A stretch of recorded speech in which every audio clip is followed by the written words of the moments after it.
Hello കുട്ടീസ്, എല്ലാവർക്കും നിലാവിൻ്റെ പുതിയ വീഡിയോയിലേക്ക് സ്വാഗതം. അപ്പോൾ ഇന്ന് നമ്മൾ 8ാം ക്ലാസ്സിലെ 4th ചാപ്റ്റർ സോഷ്യൽ സയൻസിലെ 4th ചാപ്റ്ററായ അവർ ഗവൺമെൻറ്, അപ്പോൾ അതിൻ്റെ ഗവൺമെൻറ് ഈ ചാപ്റ്ററാണ് ഇന്ന് എടുക്കുന്നത്. ഓക്കെ, നോക്കാം.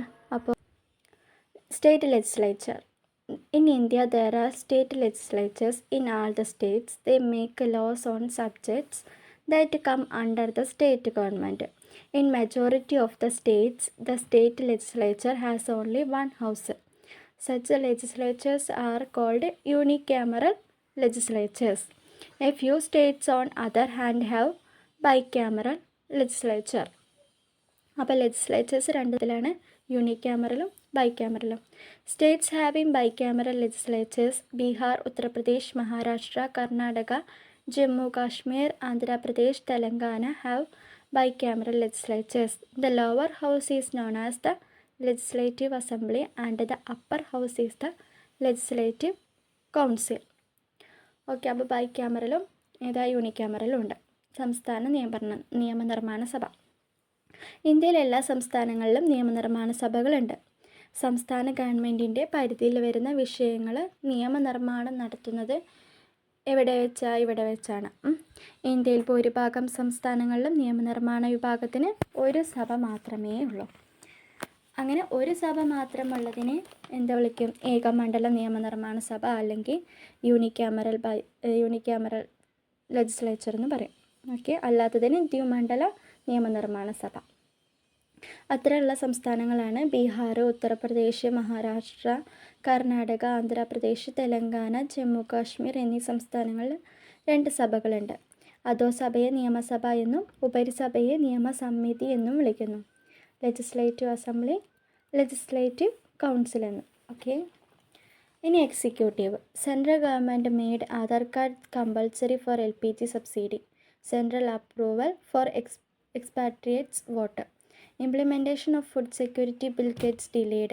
Adarsh Gram project to set off this year. Haven't you read about the given news headings? All of them are related to the day-to-day administration of the country. Who takes such decisions and implements them?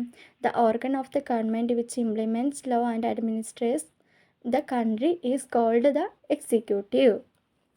അപ്പോൾ executive എന്താണെന്നാണ് പറയുന്നത്. Executive എന്താ? കാര്യനിർവഹണ വിഭാഗം അല്ലേ? Executive. അതിൽ കുറച്ച് ന്യൂസാണിത്.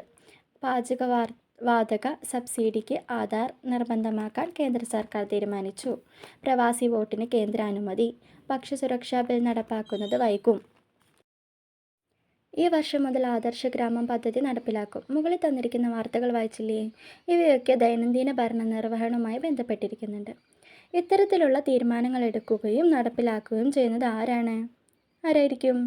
Okay, കാര്യനിർവഹണ വിഭാഗം. എക്സിക്യൂട്ടീവാണ് അല്ലേ? നിയമങ്ങൾ നടപ്പിലാക്കുകയും ഭരണനിർവഹണം നടത്തുകയും ചെയ്യുന്ന വിഭാഗമാണ് ഏത്? കാര്യനിർവഹണ വിഭാഗം അല്ലെങ്കിൽ എക്സിക്യൂട്ടീവ്. അപ്പോൾ എക്സിക്യൂട്ടീവ് എന്താണെന്ന് നമ്മൾ പഠിച്ചു. ഓക്കെ, ഇനി അടുത്ത എന്താ? Executive in India. In India there are 2 levels of executive. There are central executive and state executive. The central executive consists of the president, central ministers and bureaucracy. The president and ministers are elected and they are the political executive.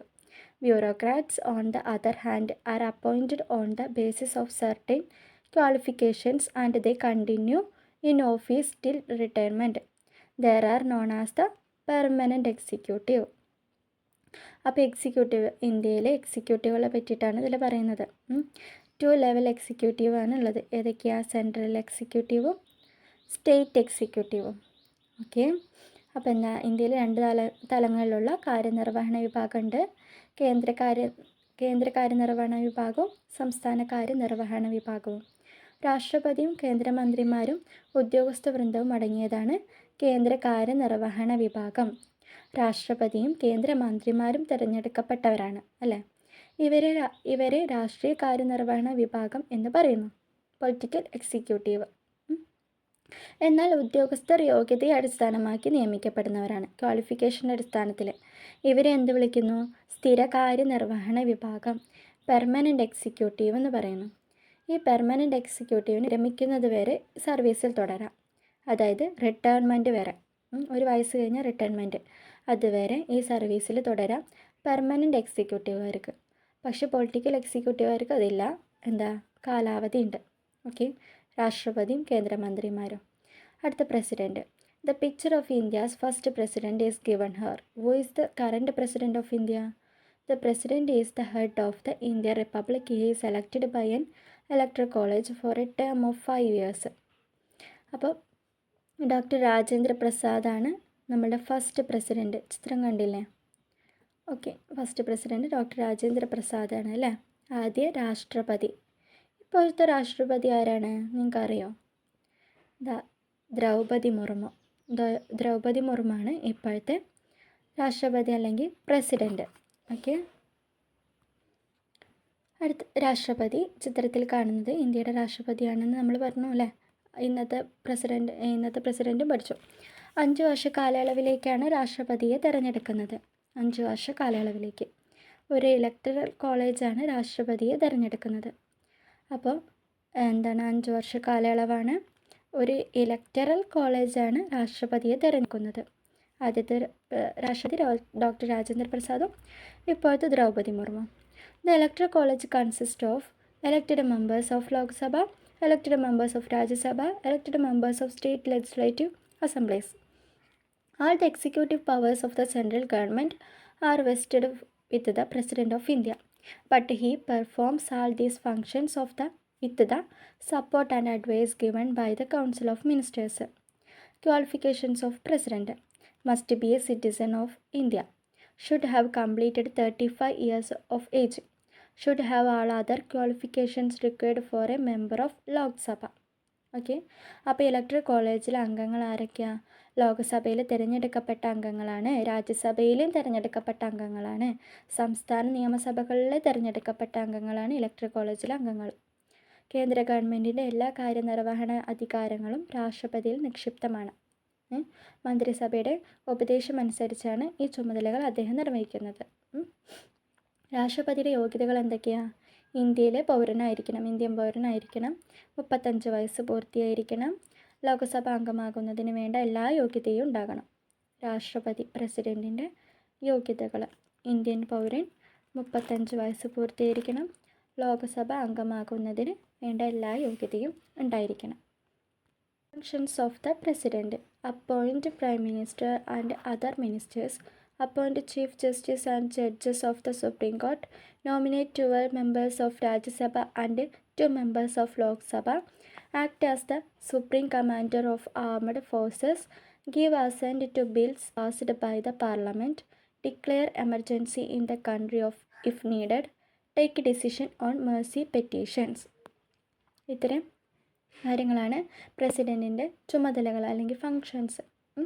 പ്രധാനമന്ത്രിയെയും മന്ത്രിമാരെയും നിയമിക്കൽ, supreme കോടതിയിലെയും ഹൈക്കോടതികളിലെയും chief ജസ്റ്റിസിനെയും മറ്റ് ജഡ്ജിമാരെയും നിയമിക്കൽ, സർവ്വസൈന്യാധിപനായി പ്രവർത്തിക്കുക, രാജ്യസഭയിലേക്ക് 12 അംഗങ്ങളെയും ലോകസഭയിലേക്ക് 2 അംഗങ്ങളെയും നാമനിർദ്ദേശം ചെയ്യുന്നു, parliament പാസാക്കിയ ബില്ലുകൾക്ക് അംഗീകാരം നൽകൽ, ആവശ്യമായി വന്നാൽ രാജ്യത്ത് അടിയന്തരാവസ്ഥ പ്രഖ്യാപിക്കൽ, ദയാഹർജിയിൽ തീർപ്പ് കൽപ്പിക്കൽ.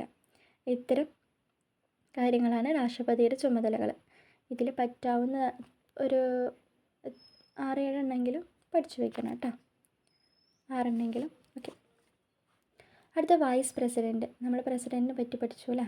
Besides president, India has A vice president as well. The vice president is also elected by an electoral college. The members of Lok Sabha and Rajya Sabha are members of this electoral college. He is elected for a term of 5 years. Dr. S. Radhakrishnan, first vice president. First vice president രാധാകൃഷ്ണനാണ്. Okay, അപ്പോൾ ഉപരാഷ്ട്രപതി first ഇപ്പോഴത്തെ ആരായിരിക്കും? ജഗ്ദീപ് ധൻകർ. അപ്പോൾ ഇപ്പോഴത്തെ vice president അല്ലെങ്കിൽ ഉപരാഷ്ട്രപതി Jagdeep Dhankhar. Okay, ഇന്ത്യയിൽ രാഷ്ട്രപതിയെ കൂടാതെ ഉപരാഷ്ട്രപതിയുമുണ്ട്. ഉപരാഷ്ട്രപതിയെ തിരഞ്ഞെടുക്കുന്നതും ഒരു ഇലക്ടറൽ കോളേജാണ്.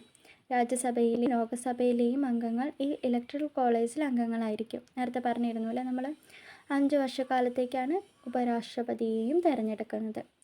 ഓക്കെ, അപ്പോൾ ഉപരാഷ്ട്രപതിയെ പഠിച്ചു നമ്മൾ. ഇനി functions of vice president performs the functions of the president in his absence presides over the session of Rajya Sabha.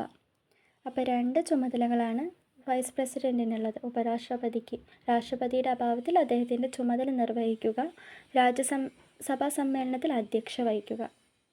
അപ്പോൾ നമ്മളിപ്പോൾ പ്രസിഡൻറ്റിന് വൈസ് പ്രസിഡൻറ്റ് എക്സിക്യൂട്ടീവ് ഒക്കെ പഠിച്ചു അല്ലേ. അപ്പോൾ നന്നായിട്ട് വായിക്കണം, എന്നാൽ പഠിക്കാൻ പറ്റുള്ളൂ. നന്നായിട്ട് പഠിക്കണം. ഓക്കെ, അപ്പോൾ ഇതിൻ്റെ ബാക്കി അടുത്ത വീഡിയോയിൽ കാണാം. അപ്പോൾ ഷെയർ ചെയ്യുക, ലൈക്ക് ചെയ്യുക, സബ്സ്ക്രൈബ് ചെയ്യുക. അപ്പോൾ ബൈ.